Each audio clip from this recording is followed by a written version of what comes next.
Hey, my name is Blake Davis and I'm the pastor here. I want to thank you so much for tuning in to the Firm Foundation Church podcast. Our desire every single week is that you are challenged and encouraged in your faith. Enjoy the message.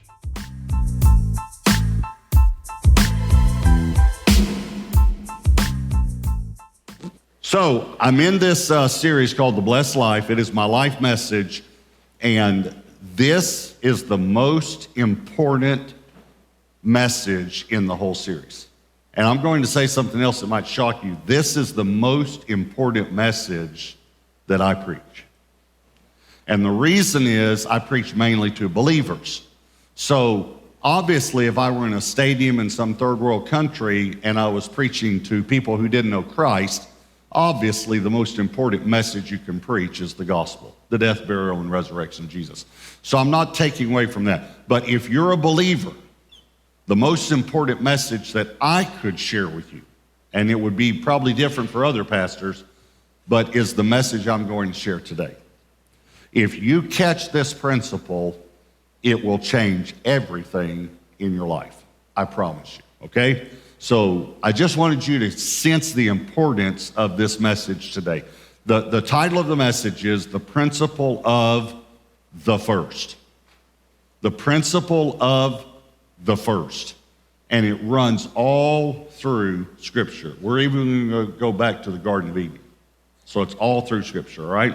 So here's the first principle. I'm going to show you some illustrations of the principle of the first, 3 illustrations by my points. And let me say this also. If God is first in your life, everything in your life will come into order. Everything. That doesn't mean you won't have tribulation, because Jesus said in this world you'll have tribulation. But then he said, but be excited about it, or be of good cheer, because I've overcome the world. It's okay. I've already taken care of this for you. But you will have tribulation. So I'm not saying you'll never go through a difficulty. I'm not saying that. But if God is not first in your life, then nothing will come into order in your life. And wouldn't you rather go through the tribulation that we're all going to go through as far as trials and difficulties and all the things we go through? Wouldn't you rather go through any difficulty with God being first in your life and everything in order in your life? So the only way to have everything in order is to have God first. So I want to show you 3 principles of the principle of the first, all right? So here's the first one, the principle of the firstborn. So this is a scripture from the Old Testament, but let me remind you that 1 Corinthians 10 says that everything that's written in the Old Testament was written for our instruction. So we need to learn from this. So some of this that I'm about to read you, you're going to think, it talks about a donkey and a lamb. And I don't know how many of you own a donkey and a lamb, okay? But there's a principle behind why God said it. And that's what we want to find out. So Exodus chapter 13, verse 1, then the Lord spoke to Moses saying, consecrate. Now, here the word consecrate simply means set apart or set aside to me all the firstborn. Whatever opens the womb among the children of Israel, whatever opens the womb among the children of Israel. Remember, Romans 11 says we've been grafted in to the nation of Israel, if you believe in Jesus, all right? Whatever opens the womb among the children of Israel, both the man and beast, now watch these 3 words, it is mine. In other words, set it aside because it belongs to me. So there's a principle here, and that's what I'm trying to get us to understand. Verse 12, you shall set apart to the Lord, set apart, same thing as consecrate, to the Lord, all that open the womb. That is every firstborn. This is the principle of the firstborn. That comes from an animal which you have, the males shall be the Lord's. In other words, shall belong to God. But every firstborn of a donkey, and I'll explain all this in a moment, you shall redeem, that means buy it back so you can use it, with a lamb. And if you will not redeem it, now watch this, then you shall break its neck. Now, I need to just mention here just for a moment this principle. This principle applies to tithing. And what he's saying is the first 10%, we're going to get to this, is set aside or set apart for me. But if you won't return it to the house of God, you're going to lose it anyway. So you can bring it to the house of God and the 90% can be blessed, or you can keep it in your bank account and it'll still go out of your bank account when your washing machine breaks, or your car breaks, or you lose your job. Please hear me, this is important. Wouldn't you rather return the first 10% to God and have all of your finances blessed, or lose it anyway and have all of your finances cursed? I mean, you'd rather be blessed. There you go. You answer. I asked the question, you answered it. Thank you very much. I'd rather be blessed. I mean, it's a pretty simple question, isn't it? All right. You shall set apart, and then he says, and if you don't set it apart, you don't redeem it, you shall break its neck. In other words, you're going to lose it anyway. And all the firstborn of man among your sons you shall redeem. Okay, so here's what he's saying. There are two classifications of animals that he uses here. He uses a donkey and a lamb. A donkey represents unclean animals, and a lamb represents clean animals. Now, this was written 3,500 years ago. What in the world does that have to do with you if you're an accountant or a lawyer or in the medical profession or the education profession? Maybe you're a teacher. What does a donkey and a lamb have to do with you today? It's the principle behind it. And can I tell you, this principle is actually talking about, you ready for this? Jesus. That's how important what I just read you was. Let me explain it to you. If you have an unclean animal, it has to be redeemed with the sacrifice of a clean animal. And a clean firstborn, and remember Jesus is called the firstborn, has to be sacrificed. So a clean has to be sacrificed, but the unclean has to be redeemed with the sacrifice of the clean. Okay, so let's just for a moment, let's figure out, were you and I born, spiritually speaking now, clean or unclean? Unclean, because we were born with a sin nature. Would you like for me to prove that to you? I'll just ask the experts here, the parents. If you have children, let me ask you a question. Did you have to teach your children to be bad? No. Or did it come naturally for them? It came naturally, right? You had to teach them to be good. Why? Because they're born with a sin nature. So all of us were born unclean. Was Jesus born unclean or clean? Are you okay? You ready for this? And you better get excited over this or I'll get very upset with you. I might even cry. So you better get excited. Listen, this is what we just read. The clean had to be sacrificed so that the unclean could be redeemed. That's what we just read. That's how important that passage is. That's how important the firstborn is. And it's all through Scripture. Jesus said, if your sheep has a lamb, you bring the first one to me. And when you bring the first one to me, the rest are redeemed. They're blessed.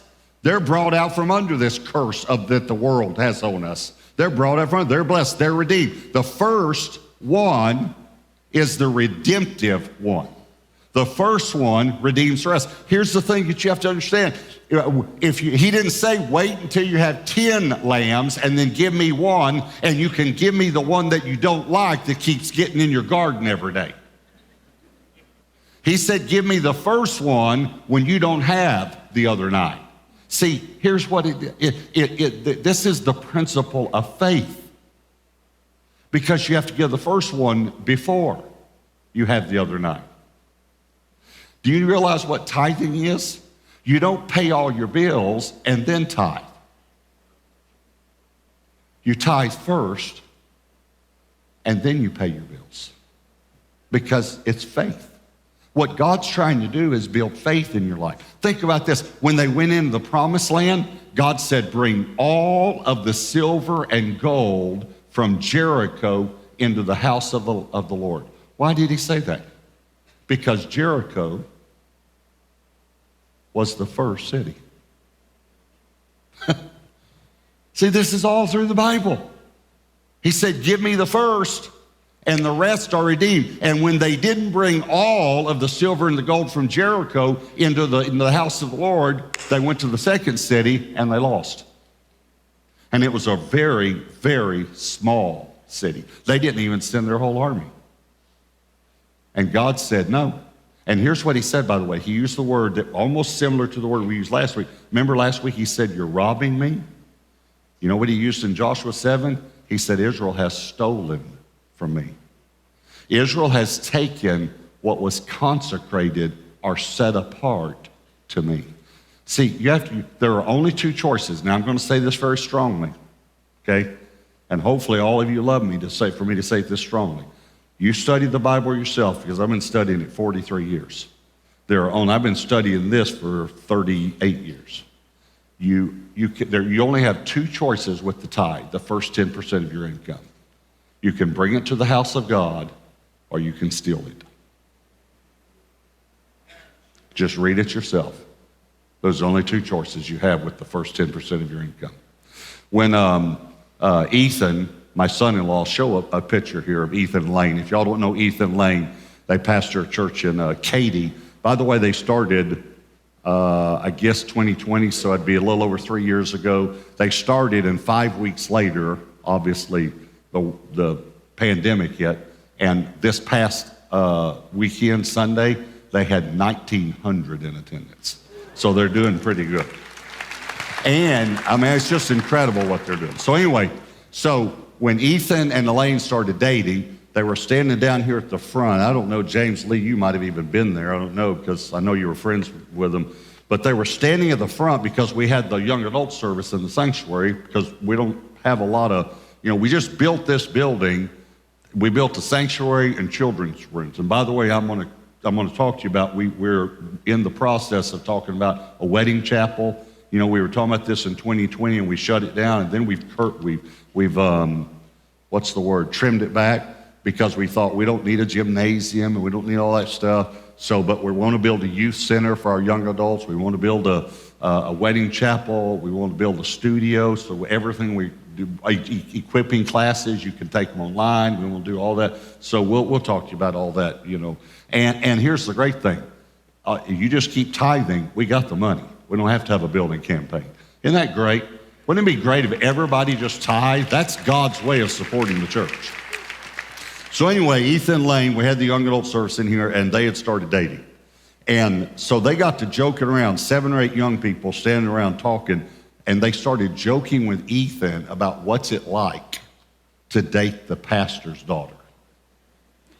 And I was very nice to Ethan, by the way. I was very nice. When he came over, to talk to me about dating Elaine, I was very nice. I showed him my gun collection, and, I showed him the animals on the wall, told him what a good shot I was, just things like that. Anyway, but they were joking with him, and then one of them said to Elaine, your dad is so serious about the tithe, I'll bet he even checks the tithing records of the guys that want to date you. And Elaine said, he does. And Ethan went, uh-oh. And Elaine said, you told me you tithe. And he said, I do. He said, but there was one week, he said, I don't have internet. See, Ethan's also a real good steward.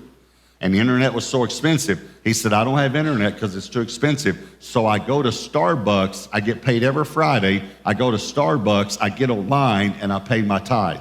And there was one Friday that I couldn't go, so I went on Saturday. So out of the last 7 years, there's one day that I was late. And they all started laughing and said, oh, your dad's not going to notice one day. And Elaine said, yes, he will. And she said to Ethan, you better have an answer. So Ethan and I were talking because I told Ethan, you have to date me before you can date Elaine, you know. And so we were talking every week we had a date. We got together.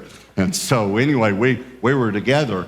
And so I said to him, I said, Ethan, there's something I want to ask you about. I said, 4 years ago in 7 months, you were one day late on your tithe. So anyway. Hey, let me just say something, and I'm going to say it strong. Are you okay if I say something strong?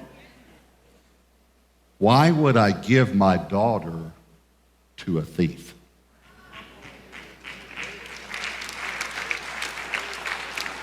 I mean, if he'll rob from God, why would I give him the most precious thing, my family, that God's given me? Why? And by the way, if he can't handle money, he definitely can't handle Elaine. Because you've heard her preach. She's a handful, you know. Anyway. You know, it's just, it's funny, because James and Josh grew up in a different environment. You know, we didn't have the books and all that stuff. And Elaine, all of a sudden, you know, we were blessed tremendously financially. And we've talked about that because James had one pair of shoes for golf, track, you know, dress, everything. It was one pair of shoes, you know. And Elaine, you know, had a lot more than they had growing up. And but Ethan, he was a good steward. And he took them on one of their first dates. He took her to Wendy's. And she said, I'll have a cheeseburger this, and I'll have this, and I'll have this. And Ethan went, whoa, whoa, whoa. He said, we're not ordering from that menu. We're ordering from that menu. How many of you know which one it was? The dollar menu. That's right. And Elaine came home and said to me, did you know that Wendy's has a dollar menu? And I said, yes, sugar, I order from it. She said, Ethan said all the fast food restaurants have dollar menus. I said, I like this young man. All right, here's the second principle, the principle of the first fruits. So there's a principle, the firstborn belongs to God. We're going to get to tithing in a minute. The principle of the first fruits. Proverbs 3, 9, and 10. Look at this. Honor the Lord with your possessions. Have you ever even seen that scripture? So how can you honor God with your car? It's really simple. Give him the first 10% of your income and then buy a car that you can afford. How do you honor the Lord with your house? Give him the first 10% of your income. And then, here's what's amazing. I hear testimonies all the time. We had this house and we went to buy it and they lowered it $25,000. We went to buy a car and they lowered the price. I said, you can't believe what God does for tithers.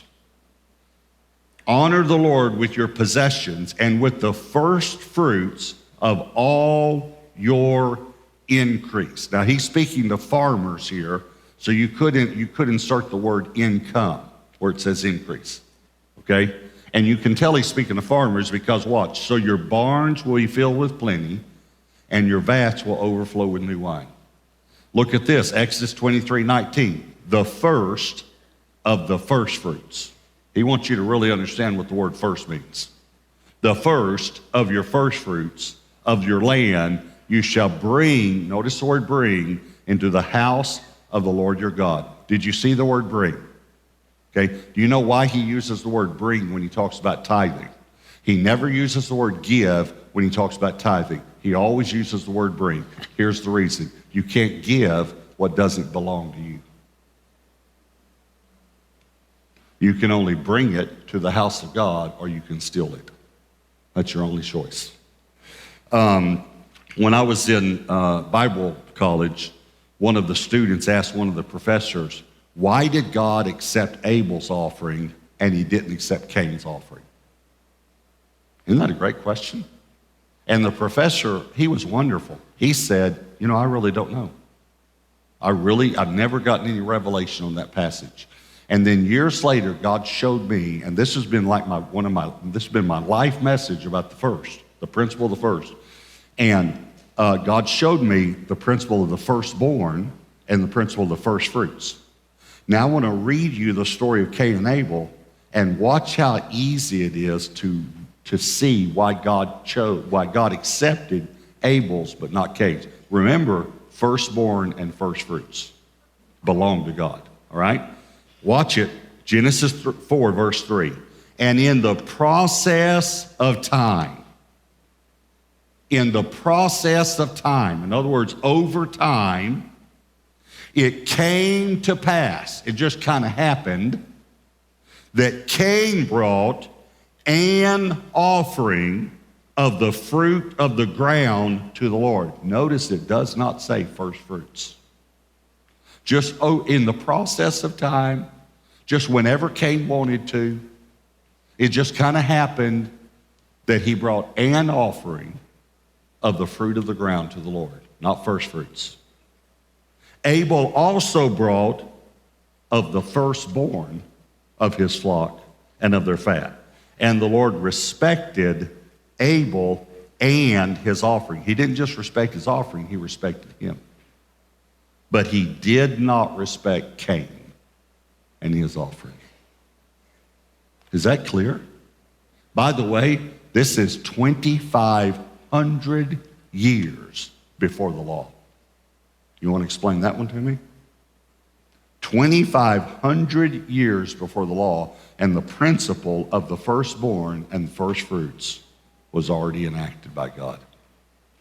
Already. It's right there. Cain, here's another way to say it. And here's what Christians have told me. I give as I feel led. Not with the tithe, you don't. Because that means that you think that that money is yours. It is the Lord's. It belongs to him. It's set apart. It's consecrated to him. We've already read that. You return it to the house of God. You bring it to the house of God. You don't give it to God. You bring it to the house of God. You return it to him. And so here's really what Cain did. He gave what he wanted when he wanted, or as he felt led. Abel brought the firstborn. Now, it's not just, let me go into a little theology for you if you don't mind, okay? It's not just that God would not accept Cain's offering. It's that God could not. There are some things that God cannot do. And I know everyone says, well, he's God, he can do anything he wants. No, he can't. He can never act outside of his character. For instance, God can't sin. God can't lie. He can't, because he is truth. Jesus said, I am the way, the truth, and life. I am the truth. So he can't lie. There are things God can't do. I'd love to talk about this. Here's one that God can't do. God can't change. This is called the immutability of God. The reason God can't change is because if he could change, he could get better, and he's already best. So he can't change. Here's one, this will shock you. God can't think the way we think. Now, notice I clarified it, because the Bible does talk about his thoughts, okay? But God can't think the way we think. Here's the reason. We think to figure things out. When you couldn't go to sleep last night and you were thinking about something, you were trying to figure it out. Okay, listen to me. God is not trying to figure out anything. This is called the omniscience of God. It comes from two words, omni and science. Omni means all, science means knowledge. God has all knowledge. Here's something to think about. God knows everything at the same time. Let me say that again. God knows everything at the same time. Think about that this week and you'll trip a breaker. Are you catching me that God knows everything? Okay? All right, so let me just say it a little bit more so you'll catch it a little bit more. Nothing has ever occurred to God. God has never said, you know what I just thought of? I just thought of something I've never thought of before. It's never happened. Okay, so let me tell you, then this is what relates to Cain, and this is why he could not accept Cain's offering. God can never be second. He can't. This is called the preeminence of God. One of the best studies is to study the attributes of God. He's preeminent. That means he's first of all, higher than all, before all, and above all. So he can never be second. So when Abel brought a first offering, God said, I can accept that. When Cain did not bring a first offering, God said, I can't accept that. And it's all through Scripture. We could have kept reading in Malachi the other day where God said, you bring me the lame, the blind, and the maimed as your offerings. And then he says this, I do not accept them. Can you imagine bringing God second best? He's not going to accept it. All right, so here's the third one, the principle of the first 10%. This is all through Scripture. The reason it's first is if it belongs to God, it has to be first. We saw the firstborn belonged to God. We saw the first fruits belonged to God. They were consecrated for the house of God. All right, here's the tithe, the first 10% of your increase. Watch this. Very simple. It's going to be very clear. It belongs to God. Leviticus 27:30, and all the tithe of the land, whether of the seed of the land or of the fruit of the tree, is the Lord's. Belongs to God. It is holy, which again means set apart to the Lord. Now, I have to show you something about the tithe. Remember I told you last week that the tithe could be more personal to Jesus than what you think? It also might be more personal to the Father than what you think, because it represents Jesus. All right, so we talked about the firstborn belongs to God. Colossians 1:15, he, Jesus, is the image of the invisible God, the firstborn over all creation. All right, we talked about first fruits, 1 Corinthians 15:20, but now Christ is risen from the dead and has become the first fruits of those who have fallen asleep. Okay, you want me to tell you something really incredible? Jesus is God's tithe. You want to know why? Because you give the tithe first. You don't wait to see if you have enough after paying your bills. You don't wait to see if your sheep has 10 lambs. You give the first one. Okay, God gave Jesus before we straightened up. God gave Jesus while we were spitting on him, mocking him, scourging him, and nailing him to a cross. And you will see the scripture, Romans 5 verse 8, but God demonstrates his own love toward us in that while we were still sinners, Christ died for us. And Romans also tells us that God gave Jesus in hope, and that's the same root word for faith, in hope that we would accept him. See, this whole tithing thing is a whole lot more personal to God. All right, so how does this work out, the first 10%? So I'm going to have to give you a math illustration, okay? All right? So half of you can take a nap, all right? I've told you before, I love math. Debbie doesn't love math. She hates math with a passion. By the way, this past Friday was Debbie's birthday, just so you know. And she, as you can put it out, she is the best looking 39-year-old you'll ever see. And we've been married 43 years now, so. So Debbie and I were buying something one time that was $7.99. Okay, my father is a mathematical expert. James is a mathematical expert. Literally, their IQ is in the 160s and 180s when it comes to math. Okay, So they're brilliant when it comes to math. Mine's in the 140s, by the way, when it comes to math. All right, my actually overall one, yeah, never mind, it doesn't matter. I'll tell you, my overall IQ, they say 140 and above is a genius. I'm a 139. Then I decided to take it again when I got older. I thought, well, hey, maybe I'm a genius now. Maybe I went up 1 point. I took it again, 131. So I'm getting dumber as I get older. Okay, all right. So anyway, but the two of them, they're geniuses in math. They literally are geniuses. It's proven. But apparently it skips a generation. But numbers add up in my mind without me trying to get them to. I mean, they just do that. They just do it. It's automatic. And so Debbie and I were buying something one time. It was $7.99. And the lady said, I'll have to add the tax on the calculator because the cash register is broken. And I said, it's 66 cents. Just like that. And she looked at me for a moment and then it's 66 cents. And I didn't say anything. I just said, okay.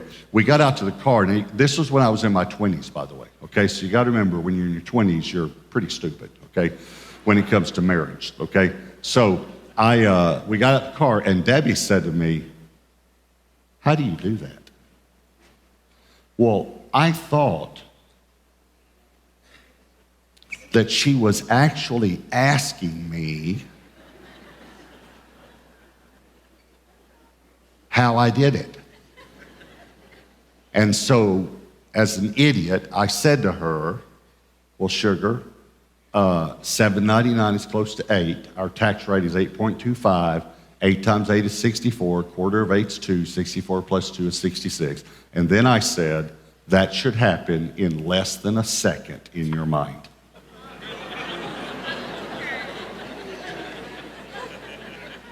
Yeah. And she said to me, it doesn't. And then she said, but I know what 25% off means. And so I thought we were still talking math. So I said, okay, if you're buying something for $100 and it's 25% off, what does that mean? She said, it means it's a good deal. And then she said, follow this if you're a mathematician. Then she said, and if it's 50% off, it's free.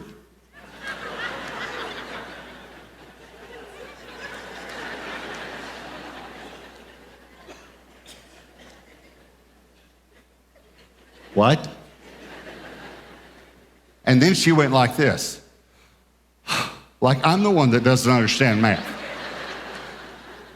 She said, Robert, everyone knows if it's 50% off, it's the same thing as buy one, get one free. So if it's 50% off, it's free. And then she said, and it's 75% off, you're making money. Which explains the statement to me. Have you ever heard this one? I made us money today. Yet our bank account went down. Okay, so let me give you a math illustration, all right? All right, just stay with me, it won't be long, okay, for those of you that hate math like Debbie does, okay? All right, so if you were a landscaper and you came over to my house and you said, I want trees and shrubs and flowers, and I want them here and there and here and da-da. You said, okay, Pastor Robert, this is how much the materials will cost. This is how much the labor will be, and my profit will be $1,000. Is that okay with you? And I say, yes, I agree to the total price. So at the end of the job, I pay for your materials, I pay for your expenses, and then for your labor, and then for your profit, I give you 10 $100 bills, okay? Because you tithe on your increase, not all of that, because you didn't increase on that, okay? So you only tithe on your increase. So now, here's what I want to ask you. Here's the math part, okay? So some of you don't have to answer if you don't want to, okay? So you have 10 $100 bills in your hand, and the tithe is 1/10, okay? So 2 questions. First of all, how much is the tithe? $100. It's funny to watch some of your faces. All right, and that's okay, because you're good in subjects I'm not good in, okay? All right, so, all right, but it's $100, okay? But here's the second question. Which one is the tithe? Well, yes, we're saying the first one because we're talking about a message about the first. But how do you know which one's the first one? Listen, it's the first one to leave your hand. In other words, if you go home and you say, let me set aside some for the mortgage, let me set aside some for the car, let me set aside some for clothes and food, and here's God's portion. That's not God's portion. You gave God's portion to the mortgage company. And the mortgage company does not have the power to bless your finances. But God does. And what a lot of people do is say, here's some for this, here's some for this, here's some for this. And then they say, oh no, there's not enough left over for God. Can I just let you know, he wouldn't accept it anyway? And he couldn't accept it because he's first. Okay, so let me read you one more passage and then we're finished. Remember back at Exodus 13, we talked about this principle of the firstborn. We stopped at verse 13. Verse 14 says, so it shall be when your son asks you in time to come, saying, what is this? In other words, one day your son's going to get old enough to want to know why you're killing these lambs. That you shall say to him, here's your answer, by strength of hand. One version says, by a mighty hand, the Lord brought us out of Egypt, out of the house of bondage. And it came to pass when Pharaoh was stubborn about letting us go, that the Lord killed all the firstborn in the land of Egypt, both the firstborn of man and the firstborn of beasts. Therefore, this is the reason I sacrifice to the Lord all males that open the womb, but all the firstborn of my sons I redeem. Okay, so here's what he explained to him. Here's how you tell your children why you do this. One day your son's going to say to you, you know, Dad, you asked me to take over the books. And Dad, you might not even know you do this. You know, we all have blind spots. But what I noticed was when I was looking over the books, that every time one of our animals has a firstborn, you, how shall I say this, kill it. And I was just wondering, you killed 72 animals last year, and we're in the ranching business. So I was just wondering why you were doing that. And God said, you say to your son, it's time for you to know. There's something about our family that you don't know. We were not always ranchers. We didn't own any animals. We didn't even own land. Son, we were enslaved people.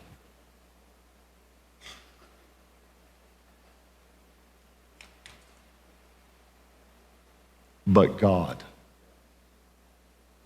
with a mighty hand, redeemed us and gave us all that we have now.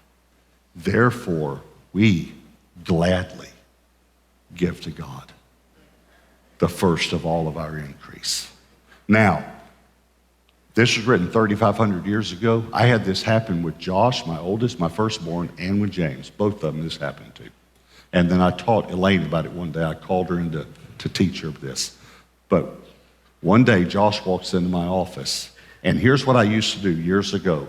And so he was just a young man, like 9, 10 years old. I would write the tithe check and set it over to the side, and then I would pay all the bills. But I'd always write the tithe check first and then take it to church on that Sunday. And so, I was just thinking, for some of you younger people, we used to have pieces of paper called checks. We didn't take our phone and go like that, okay? All right, so anyway, so the tithe check is sitting over here, and I'm paying the bills, and Josh came in, and he saw it, and he said, Dad, why are you giving so much money to the church? And I took my son, and I did it with James as well, and I put him in my lap, and I said, son, it's time for you to know something about our family that you don't know.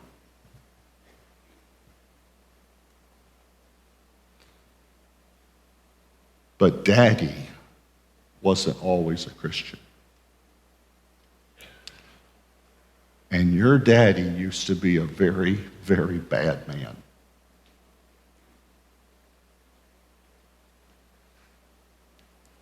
And I couldn't stop being bad.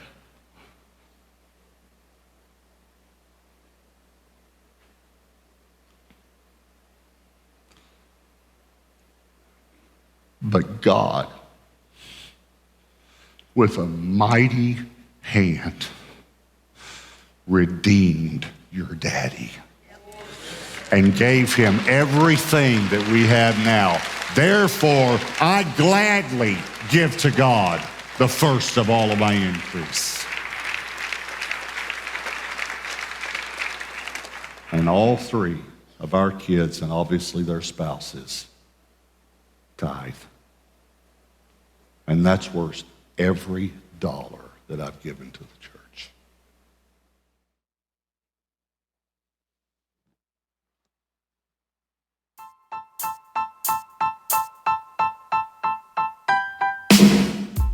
Thanks for tuning in. If what you heard today was inspirational or transformative, tell us about it. We love your feedback. For more information on how you can get connected, check us out at firmfoundation.church.